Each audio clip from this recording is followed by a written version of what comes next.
جز دیدار برخیز طبیب از سر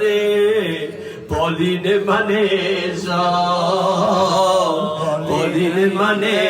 جان میده یمر میکند آن یار تجلی آن یار تجلی جان میده یمر میکند آن یار تجلی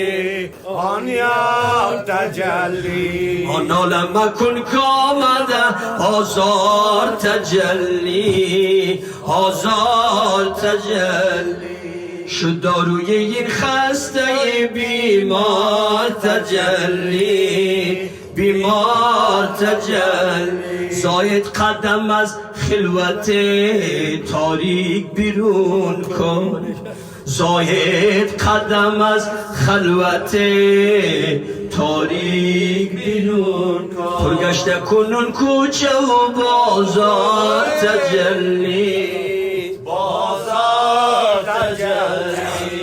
پرگشته کنون کوچه و بازار تجلی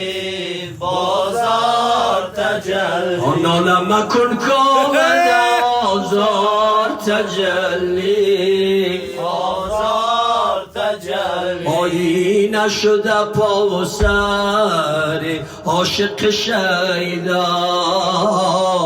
عاشق شیدا ایش در خانه ای که در بزند اصل خانه دود سر بزند عشق در هر دلی که کار کند عاقبتم نشین بیار کند کوچه عشق بس خطر دارد گویا هر کی فکر سر دارد عشق زنوال سرکش و خونی بود تا گریزه در کی بیرونی بود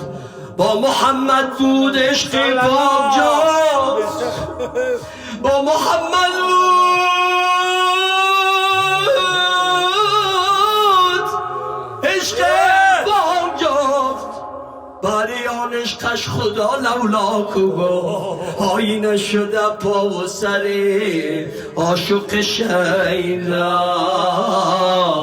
عاشق شیدا